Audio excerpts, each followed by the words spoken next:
For those of you who don't know me, today is my last day, so you probably won't get to know me. No, this is my last Sunday after about 12 years of attending this church, 10 years of being on staff, 9 as a pastor. And so I get to preach today. So I'm glad you're here. Now,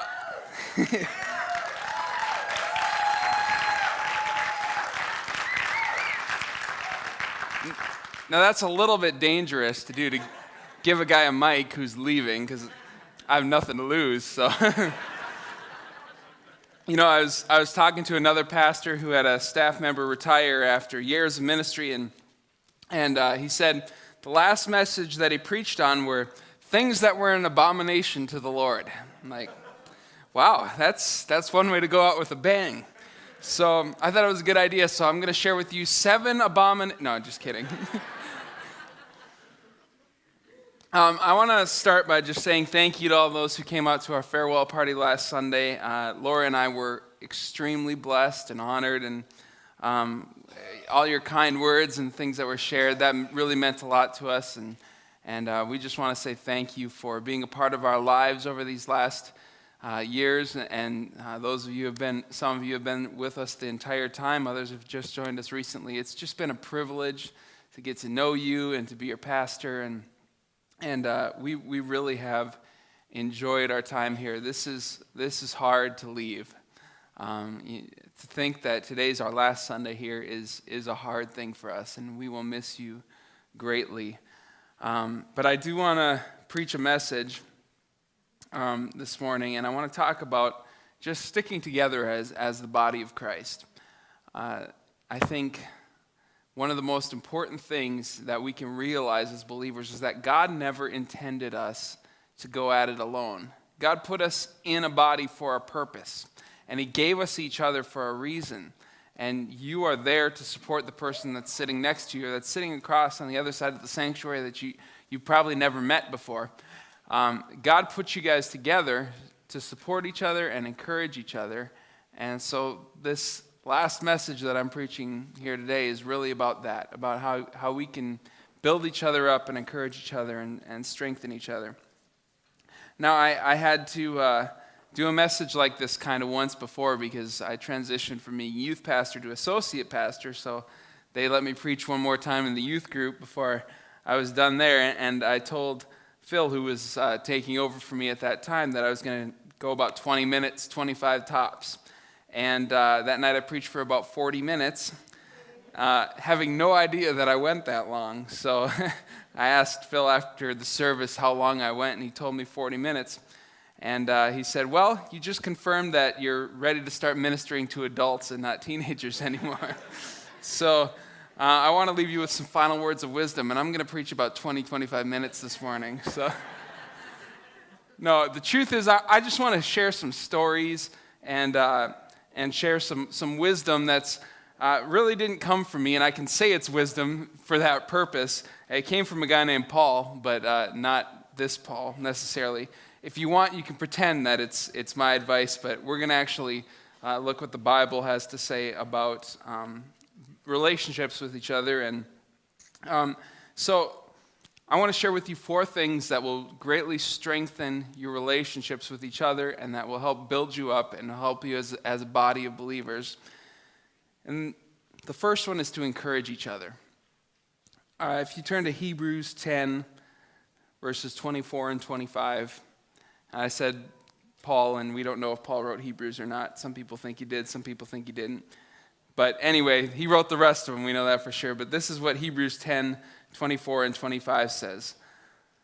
Let us consider how we may spur one another on toward love and good deeds, not giving up meeting together as some are in the habit of doing, but encouraging one another, and all the more as you see the day approaching.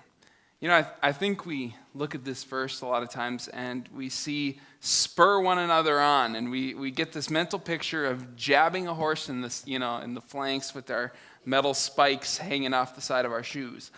Now, spur is not a literal translation. Some other translations use the word provoke. But that's not really the point of this verse, and you can read this verse in the context that we just read it and understand that it's not talking about poking each other, it's talking about encouraging each other and building each other up. Verse 25 says, not giving up meeting together as some are in the habit of doing, but encouraging one another, and all the more as you see the day approaching. So in other words, encouragement isn't something that should be a one-time thing. Encouragement is something that should continually be developed and be built. Encouragement is something that is so important, and so many of you have been an encouragement to me. I want to give a couple examples from my life. I came here as a 22-year-old college student and was asked to lead a youth ministry. I'll be completely honest, there were a lot of things I didn't have a clue what I was doing. And you know what? There were people that encouraged me through that whole process. There were people that built me up and that encouraged me. I had a great youth leadership team, and some of those people are even here this morning as well. But one person that particularly encouraged me was Tammy Johnson. And Tammy Johnson is still a youth leader today, which is a miracle considering all the grief that I put her through. But Tammy would write me an email almost every Thursday. And to be completely honest, there were times where I dreaded reading it because it looked like a book. I mean, you open your email and it's like, how did you have time to write 18 paragraphs? You know, it's only like 8 o'clock in the morning. And I would read through it, and Tammy would encourage me and uplift me and tell me how great I was doing, and I would feel like a failure from the Wednesday before because nothing went the way that I planned it. And Tammy would be like, I was so excited by what you shared, and you encouraged me in this, and you challenged me in that, and it was great, and on and on and on. And then at the very end, maybe she'd have a few suggestions of things that we could do differently. Now, the reason that I always listened to what Tammy had to say is because she had invested encouragement in me first. And because of that, it was something that I honored and something that I took very significantly when she shared something. You know, a lot of times we try to challenge people or what's the word? Correct people without encouraging them first. And as a result, they don't want to hear what you have to say because all they ever hear from you is nagging, right? Anybody else experienced that before in their life? There are people that we just flat out ignore because all they ever have to say is a negative comment. You know, let's not be that kind of a church. Let's be the kind of people that encourage and challenge each other, but do it in a way that builds each other up. That's what that verse in Hebrews is talking about. You know, another person, Dave Hochstetter, he's gone in Mexico today. I'm a little bit jealous, I'm not going to lie. He's visiting his daughter down there, but Dave Hochstetter once gave me the most incredible compliment. He said I was about as useful as a 2x4.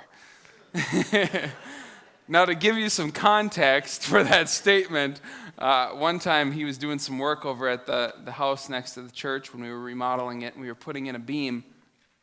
And he gave me a call over at the church and said, could you come help me with something real quick? And so we came over and we held the beam up in place, which was quite heavy, while he nailed it in. And we're sitting there, our arms are shaking and we're sweating, and he stops before he finishes nailing it in. He says, you know, if you guys weren't here, I'd just use a 2x4 to prop this thing up. I said, great, so I'm about as useful as a 2x4. And he said, yes. But so he reminds me of that every once in a while. But Dave is the kind of guy that always has an encouraging word, and there are many times where he's called me up just to give me a word that the Lord had for him, and it was always something that built me up, that encouraged me, and I've appreciated that ministry in my life. When God gives you a word for someone else, share it with them. It's meant for building them up. It's meant for strengthening them. It's meant for growing them. God wants you to do that. And when you see something in somebody else that's positive, that's good, encourage them with that and let them know that that's something that you recognize. That's how we build each other up. That's how we strengthen each other. That's how we encourage each other. And that's important as we're growing together. So, encourage one another. The second one is be generous to one another. Be generous to one another. 2 Corinthians 9:11 says this, you will be enriched in every way so that you can be generous on every occasion, and through your generosity will result thanksgiving to God. So this verse states kind of three things here. It states that you'll be enriched every way so that you can be generous. So the first thing is you'll be enriched. Well, who does the enriching? God does, right? So what's inside of you comes from God. That means that your circumstances, the things of your life, everything that goes like this, that's not what builds you up. That's not what gives you strength. That's not what gives you the character that's inside of you. All of your circumstances are going to vary in life, but God is constant, and God is constantly pouring his love into your life. So you always have something to give. When God enriches you, when God is your source, you'll always have an opportunity to be generous because he's given you something that's far greater than anything men could ever give you. So the first part is you'll be enriched in every way. And then the second part is so that you can be generous on every occasion. Has there ever been an occasion where you felt like, I don't really want to be generous right now? I want to just be a little bit selfish right now.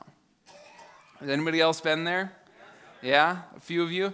Well, for the rest of you who are in denial, the fact is that every single one of us has felt that at some point. But God has given us enough so that on every occasion we can afford to be generous. Now, generosity doesn't necessarily mean a financial gift. Generosity doesn't necessarily mean a time gift. We need to have boundaries in our lives, and there are things that, that we need to listen to the Holy Spirit on those things. But there is always an opportunity to be generous because God's love is inside you. And at the very least, you can always give people love. Because you have an unending supply of love that God's put inside you. Now, you might not feel like that sometimes, but the truth is, if God is inside you, God is love, and his supply of love is never ending, and his love will always have a constant flow into your life. So whether you recognize it or not, you always have an opportunity to be generous. And then the last thing is, that through us, your generosity will result in thanksgiving to who? To God. He gets the glory. It's not, you don't act generously to get credit for yourself. Our generosity flows out of an opportunity to give God glory, to give God praise. We give because he's given us so much, and we want to honor him as a result. So as you give generously to others, remember that ultimately that God gets glory as a result. God put it inside you, and ultimately he reaps the reward, and as a result, we're blessed too. So, I want to share a few people that have been extremely generous. When I started as youth pastor, we did this thing called Summer Invasion. How many of you remember that? That was a few years ago. Yeah, several of you have hosted a Summer Invasion. What that was this was probably a terrible idea, but in the summers, we used to take the youth group out to people's houses. Now, how many would say that hosting about 30 teenagers to 40 teenagers at your house would be a bit intimidating, right? Like, they break stuff, guys, right? Come on. I know how it works. So the first year, we put out the sign-up list, and probably 2 people signed up initially, so I started calling people. And I'm like, hey, you know what you should do? You should host the Summer Invasion. It'll be a lot of fun. And surprisingly, shockingly, people said yes. Now, that might have just been their Minnesota nice inside of them and an inability to say no, but they still said yes. And so we would bring the teenagers all over the Twin Cities to different people's houses. And, it was a lot of fun for both us and the hosts. And the next year we did it, I put out the sign-up sheet, and it filled up almost instantly. This church has an amazing gift of generosity, and there are a lot of generous people. One of the people that I met through one of those summer invasions were the Munsons. And that was the first time I met Gary. I actually met Loxie and Faye before that at church, but it was the first time I met Gary, and that led me to another very generous person. And now Gary is the kind of guy that I call every time I need something done at the church. And he always says yes. I don't understand why, because I bug him every time. And then another guy that's kind of like that too. Where's Don at? I saw him this morning. Yeah. Oh yeah, he said he was going to heckle me this morning. You've been pretty good so far, Don. I call Don and Gary every time I need something done at the church, and they always say yes. I don't understand why. Unless I ask them to work together, then it's like, that whole Army-Navy thing. It's like a little conflict. Like they might kill each other. We'll just have them work separately. But two of the most generous people I know, they'll do whatever you ask them to do. Tim Johnson's another one. I've asked Tim a million times to do things, and he just, if it's possible for him, he says yes. That's the kind of people that we have here at Bethel's Rock, and don't ever lose that. We're here so that we can serve each other, so that we can benefit each other, and ultimately God gets the glory. That's what we do. We love to serve each other. And it's part of who this body is. It's part of Bethel's Rock, and I want to see 10 years from now when I come back and visit you guys, I want to see that spirit of generosity still growing and still developing, and that attitude of giving that remains constant, and I know I will. The next one is bear each other's burdens. Bear each other's burdens. Galatians 6:2 says this, bear one another's burdens and so fulfill the law of Christ. When we really care about people, we take on their hurt. We take on their pain. When you really get to know someone and understand what they're going through and the difficulties that they face in life, your heart softens towards them. And then you begin to see their hurt and see their pain, and you begin to absorb some of that hurt and some of that pain as well. I've been through that process with some of you when you've been hurting, and I hope I've been an encouragement to you in that situation. I know one of the most difficult moments in our life was back in 2009, and I had a friend named Jason, and he's not here today. He's in Winona, but he called me yesterday and said they're going out of town. But Jason walked me through one of the most difficult times of my life, and he was just somebody to lean on and somebody that encouraged me, and for that, he'll be a forever friend. That was the year the Vikings lost to the Saints in the conference championship, and Jason's not a Vikings fan. In fact, he really hates the Vikings, and he said, I was just almost cheering for the Vikings just a little bit, just so you could get a win that day. Those are the kind of friendships that church is all about. Those relationships where you have some hurt, some deep pain in your life, and there are people that you can turn to that will stand with you, that will give you a shoulder to cry on, that will support you and stand with you. That's why we have a body, right? That's why we're here. And it's the type of people that are out looking for those people who are hurting that understand this the best. And I want to challenge you to be that type of person for somebody else. Because there are going to be times in your life where you're going to need that person to be there for you too. And it's a biblical principle that we stand with each other, that we bear one another's burdens, that we walk with each other through some difficult things. Last one I want to share with you is to forgive one another. Forgive one another. Ephesians 4:32 says this, be kind to one another, tender-hearted, and forgiving one another as Christ forgave you. The key to being able to forgive one another is to really remember who your enemy is. Because your enemy is not each other. Your enemy is not the person that you're fighting with. Your enemy is the enemy. His name is Satan, and he is the enemy. And he wants to destroy you, and he's going to try to use unforgiveness to do that. If we are able to kind of take ourselves out of the picture sometimes and look back and zoom out a little bit and say, God, give me a bigger perspective on this. Very seldom will we find that somebody is intentionally trying to hurt us. Now, are there people that will intentionally try to hurt you? Yes. Are there people that are ignorant and do things that will hurt you even though they don't realize it and it's just based out of their ignorance? Yes, absolutely. But ultimately, the person who's trying to destroy you is Satan.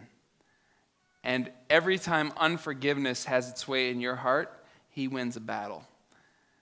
Unforgiveness only hurts yourself. So forgive out of a generous heart. Forgive knowing that God has forgiven you. Now, I'm going to do something that you'll rarely hear a pastor do. I'm going to compare myself to the devil, kind of. I'm fortunate enough to have my parents here this morning. They're in the front row here. And after the service, if you want confirmation on this story, you can ask them. When I played basketball in high school, I had a bit of a reputation as a thug.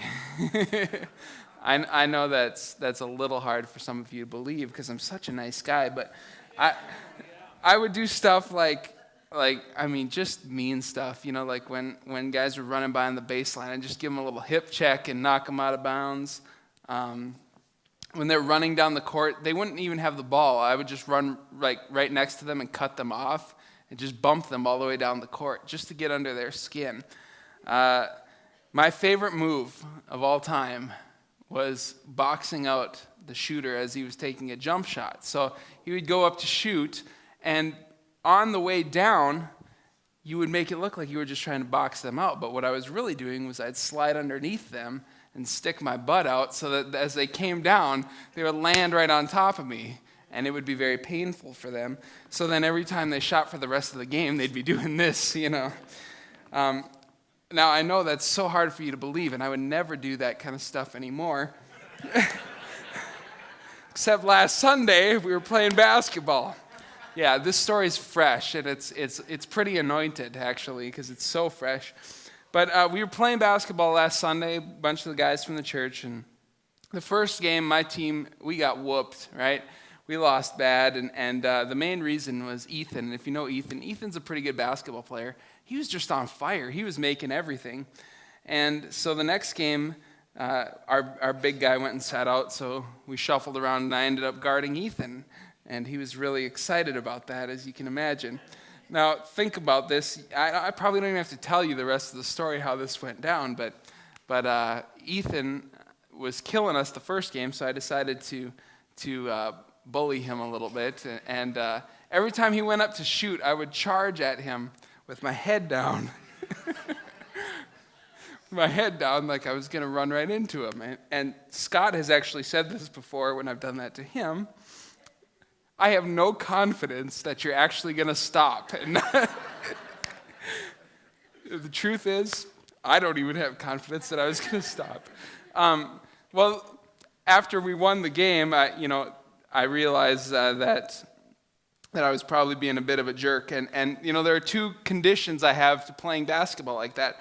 First of all, you have to be a good enough friend that they won't hate you after the game. And just as a side note, Ethan still came to my farewell party, so that was nice that night. And then two, you have to be good enough to warrant that kind of effort.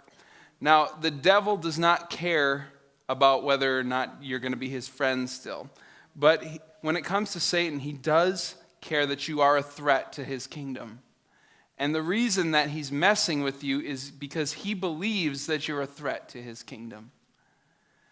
So when he brings bitterness and unforgiveness and reminds you of all the things that other people have done to you, it's because he's scared of you. And he wants to harm you. And he wants to bring you down because he's intimidated by what you can accomplish for God's kingdom. If he didn't believe you weren't a threat, he wouldn't mess with you. But the very fact that you struggle with unforgiveness and bitterness is because he's scared of what you could possibly become if you were set free from those things. There's an opportunity here, guys. This city desperately needs Jesus Christ. And it's going to take a team effort. We're not going to be able to do this with one person. Pastor James, as great of a pastor as he is not going to be able to do this by himself. Richfield is going to require a team effort from each one of you, and we need to stand together. We need to encourage one another. We need to lift each other up. We need to forgive one another when we experience wrongs. We need to build each other up. We need to strengthen each other. Guys, we're all we have right here. It's us and the Holy Spirit. We're a team, and he's put us here for a purpose. And I believe that God is calling this city out of darkness, and he's going to use this church. He's going to use the people in this church to reach Richfield and to reach the communities around, and even to reach to the ends of the earth. Isn't God good? Amen. Well, as we wrap things up today, oh, thanks, Don. Appreciate that. I'm even keeping to my time here, you know. God meant for us to live life together and be a blessing to each other, and you guys have all been a tremendous blessing to me. It's been a privilege to be here and to be a part of the team with the staff and to serve under Pastor James. You guys have no idea how phenomenal of a pastor you have. He's a great man of God, and most of you don't even get to see what we get to see as a staff and how deeply he cares for each one of you. I encourage you to stand with him and support him, and to stand alongside him and to be his strength when he's tired, and to love on him when he's discouraged, and then to run with him when he's ready to run. And I really believe that you're going to see amazing things happen here at Richfield and in the surrounding community.